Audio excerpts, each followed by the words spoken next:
কৃষ্ণ কৃষ্ণ বান্ধৱতয় মাতৃসকল বন্ধু বান্ধৱীসকল নমস্কাৰ। শ্ৰীকৃষ্ণ গীতাৰ সপ্তম অধ্যায় জ্ঞান বিজ্ঞান যুগৰ পৰৱৰ্তী কীৰ্তন ভাগ আগবঢ়াইছোঁ। জয় গুৰু শংকৰ, জয় গুৰু মাধৱ, জয় শ্ৰীকৃষ্ণ। শ্ৰী মুকুন্দৰ নাম গুণ কীৰ্তন প্ৰকাশে যি দিশত সি দিশক প্ৰতি নমস্কাৰ যিটো কৰে চিদানন্দ ঘন স্বৰূপত ঈশ্বৰ কৃষ্ণত নিত্যাগত পৰম আনন্দ কৰে সিটো সাধুনৰে ৰাম পৰম আনন্দ কৰে সিটো সাধুনৰে। ঈশ্বৰৰ নাম গুণ যি দিশৰ পৰা শুনা যায় সেই দিশৰ প্ৰতি সাধু মনুষ্যসকলে দণ্ডৱতে প্ৰণাম কৰে আৰু তেওঁলোকৰ হৃদয়খন মেঘ সদায় উদয় হোৱাৰ লিখিয়াকে তেওঁলোকৰ হৃদয়তো ব্ৰহ্ম উদয় হয়, ব্ৰহ্মৰ অনুভূত হয় আৰু তেওঁলোকে খুব এটা আধ্যাত্মিক আনন্দ লাভ কৰে। ঈশ্বৰক যিটো বুজি পোৱাৰ বা ঈশ্বৰৰ ভকতিৰ যিটো ৰস সেইটো পান কৰি খুব নিজানন্দ লাভ কৰে বুলি কৈছে কৃষ্ণ। ইয়াৰ পিছতে সপ্তম অধ্যায় জ্ঞান বিজ্ঞান যুগত ঈশ্বৰে অৰ্জুনক কৈ আছে কি মই দুটা প্ৰকৃতিৰে এই জগতখনৰ সৃষ্টি কৰোঁ। দুটা প্ৰকৃতি, এটা হ'ল অপৰা প্ৰকৃতি আৰু এটা হ'ল শ্ৰেষ্ঠ প্ৰকৃতি পৰা প্ৰকৃতি বুলি কৈছে। অপৰাটো হ'ল জড় প্ৰকৃতি পদাৰ্থ। জড় মানে হ'ল সকলোৱে জানে যিটো মৰাশৰ লিখা পৰি থাকে, কোনো চেতনা নাথাকে, সেইটোকে জড় বুলি কৈছে। জড় প্ৰকৃতি হ'ল 8টা: মাটি, পানী, বায়ু, অগ্নি, আকাশ, মন, বুদ্ধি, অহংকাৰ। এইকেইটা হ'ল জড় প্ৰকৃতি। তাতে আকৌ শ্ৰেষ্ঠ প্ৰকৃতিটো হ'ল তেওঁৰ যিটো চৈতন্য শক্তি আত্মা। এই চৈতন্য শক্তিটোকে এই জড় প্ৰকৃতিৰ লগত মিহলাই পেলাই এই জড় প্ৰকৃতিক কি কৰে, তেওঁ চেতনা দিয়ায়, চেতনা বোধ কৰায়, সেইখিনিকে কৈছে। তাৰপিছত আকৌ প্ৰকৃতিত আমাৰ দেহটোত বা এই বিশ্ব ব্ৰহ্মাণ্ডখনত 3টা গুণ থাকে। সেই গুণকেইটাক মহত্ব বুলি কয়। এই মহত্ব 3টা গুণ থাকে: সাত্বিক, ৰাজসিক আৰু তামসিক গুণ। লগতে অহংকাৰ থাকে। অহংকাৰই পতনৰ মূল। একাদশ ইন্দ্ৰিয় সত্য ৰজতম এইগুলা কাৰ্যৰ কাৰণময় পূৰ্ণ বুলি কৈছে। একাদশ ইন্দ্ৰিয় পঞ্চভূত আৰু সেই পঞ্চভূতৰ পৰা ওলোৱা 5টা বিষয়বোৰ পঞ্চতন্মাত্ৰ যিটো বুলি কয়, সেই পঞ্চতন্মাত্ৰৰ ৰূপ, ৰস, গন্ধ, স্পৰ্শ আৰু শব্দ আৰু তাৰ লগতে মনটো। গতিকে একাদশ ইন্দ্ৰিয় যিমানখিনি মই অপৰা প্ৰকৃতি সৃষ্টি কৰিছোঁ সেইখিনি ময়েই কৰিছোঁ আৰু অপৰা আৰু পৰা দুয়োটাকে মিলাই এই সৃষ্টি কাৰ্যটো সম্পন্ন কৰিছোঁ বুলি ঈশ্বৰে কৈছে। আৰু সেইকাৰণে মই ঈশ্বৰৰ কাৰণে এই কৰ্মভাগ আৰু কোনেও কৰিব নোৱাৰে।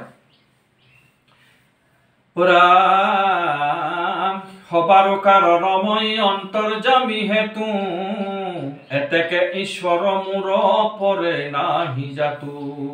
সবাৰ উৎপত্তিৰ কাৰণ ময়ে হওঁ, ময়ে অন্তৰ্যামী। সকলো কথা মই জানো, ভূত ভৱিষ্যত আৰু বৰ্তমানত এতিয়া কি হ'ব, কি হৈছিলে, কি হৈ আছে, সকলোখিনি তেওঁ জানে। গতিকে অন্তৰ্যামী হয় তেওঁ, সকলোৰে ঈশ্বৰ হয়, সকলোৰ সৃষ্টিৰ আঁৰত তেওঁই আছে। সূত্ৰতম নিক যেন গান্ঠিয়া ছয় সকলে সংসাৰ মুত আছে সেই হৃদয়। এডাল সূতত বিভিন্ন ধৰণৰ বিভিন্ন বৰণৰ মণিবিলাক গাঁঠি ফেলে এডাল মালা বনাই দিয়ে। ঠিক তেনেধৰণে তেওঁ নিজকে এডাল সূতা বুলি কৈছে আৰু সেই সূতাডালতে তেওঁৰ বিভিন্ন সৃষ্টিবিলাক সমাহিত হৈ আছে। সকলোতে তেওঁ আছে আৰু তেওঁতেই সকলোখিনি আছে।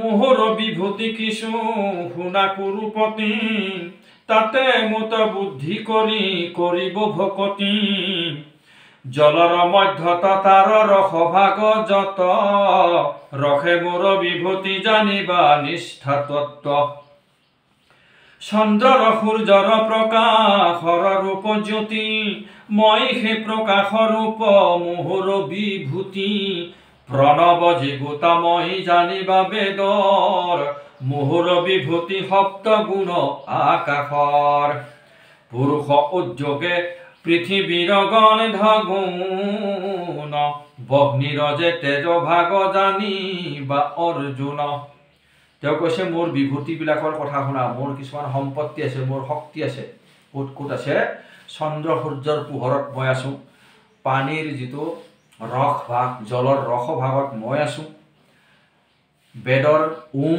যিটো প্ৰণৱ মন্ত্ৰ সেই তাত মই আছো আৰু আকাশৰ যিটো শব্দ গুণ সেইটোতো মই আছো পৃথিৱীৰ গন্ধ গুণত মই আছো আৰু অগ্নিৰ যিটো জ্বলন শক্তি দহন শক্তি সেই তাতো মই আছো বুলি কৈছে তাৰপিছত আৰু কৈছে আৰু এইবিলাকত মই আছো বুলি ঈশ্বৰ গুণ কৰি যদি তেওঁলোকক ঈশ্বৰ জ্ঞান কৰি যদি তেওঁলোকক প্ৰাৰ্থনা কৰা হয় তেওঁলোকৰ যদি নাম জপ কৰা হয় তেতিয়াও কোনো তেওঁৰ আপত্তি নাই কাৰণ ঈশ্বৰ বুদ্ধি কৰিহে কৰিব লাগে কাৰণ ঈশ্বৰ তাতেই সমাহিত হৈ আছে ঈশ্বৰৰ তেজ শক্তি তাত সমাহিত হৈ আছে নিহিত হৈ আছে সেইকাৰণে কৈছে সেইবিলাককো যদি তুমি ভক্তি কৰা মুকে স্মৰণ কৰি সেইবিলাকক চাই পেলাই মুকে স্মৰণ কৰি যদি তুমি ভক্তি কৰা তেতিয়াও তুমি মোৰ কৃপা লাভ কৰিব পাৰিবা ইয়াৰ পিছত আকৌ কি কৈছে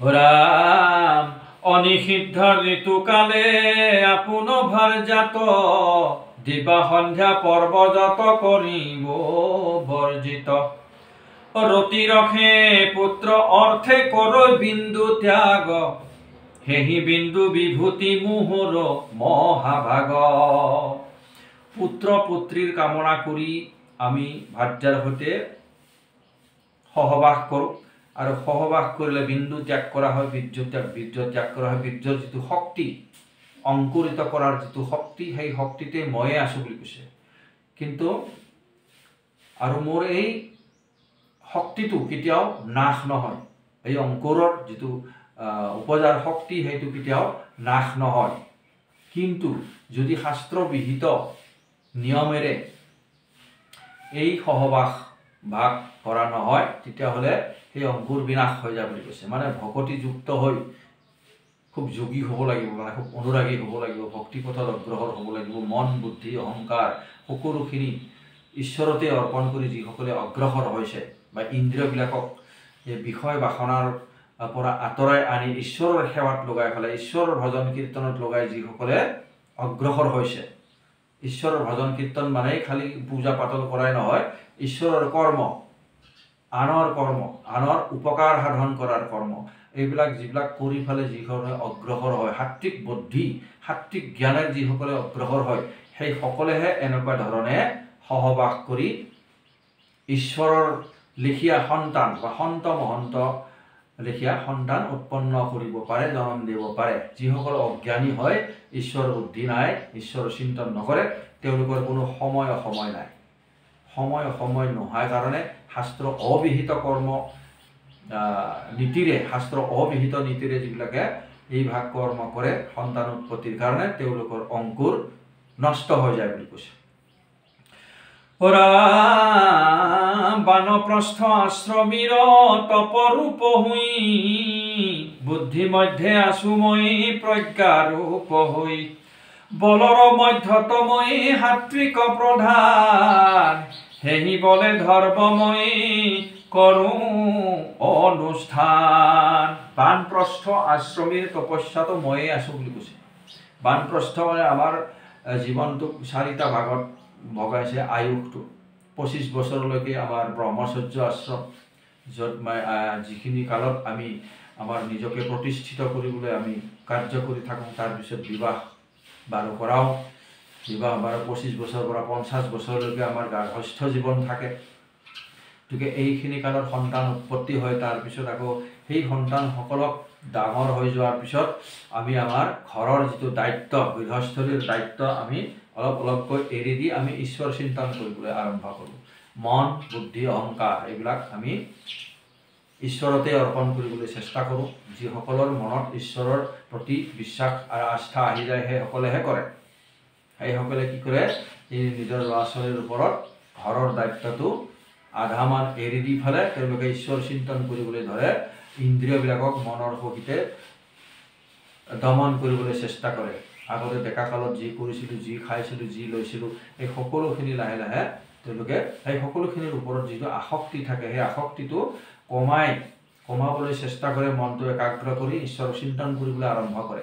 সেইখিনিকে বানপ্ৰস্থ আশ্ৰম বুলি কৈছে। আৰু যিটো মন বুদ্ধি মনৰ সৈতে ইন্দ্ৰিয়বিলাকক যি দমন কৰাৰ যিটো তপ কৰে, ইন্দ্ৰিয়বিলাকক মানে তপাই থাকে, জ্বলাই থাকে, সেইফালে নাযাবি সেইফালে নাযাবি বুলি, সেইফালে নকৰিবি, সেইটো কাম নকৰিবি, এনেকুৱা ধৰণৰ যি তপ কৰে, সেই তপতো ময়ে আছোঁ বুলি ঈশ্বৰে কৈছে। বলৰ মধ্যতময় সাত্বিক প্ৰধান, সেহি বলে ধৰ্মময়ী কৰো অনুষ্ঠান। বলৰ মধ্যত মানে পৰাক্ৰমটোকে আধ্যাত্মিক জগতত পৰাক্ৰমটোক কৈছে সাত্বিক গুণটো। সাত্বিক গুণ যাৰ আহি যায় মনত বা আগৰে পৰা সংস্কাৰৰ জৰিয়তে যাৰ সাত্বিক গুণটো আছে, সেইসকলেহে পৰাক্ৰমী বুলি কৈছে। আৰু সেই সকলেহে মনৰ সৈতে ইন্দ্ৰিয়বিলাকক বশীভূত কৰিব পাৰে, ইন্দ্ৰিয়বিলাকক নিজৰ ঈশ্বৰৰ কৰ্মত লগাব পাৰে। সেইকাৰণে কৈছে মই সাত্বিক গুণটোত মই আছোঁ।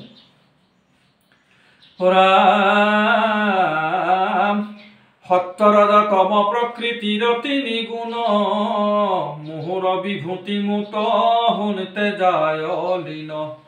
যদি মুত হুৱে মই প্ৰপঞ্চটো ভিন্ন, কিন্তু জীৱ অহংকাৰে হুৱে গুণাধীন। সত্য ৰজ তম তিনিটা প্ৰকৃতিৰ গুণ। আমাৰ ভিতৰতে তিনিটা গুণ আছে, সত্য গুণ, ৰম গুণ, ৰজগুণ।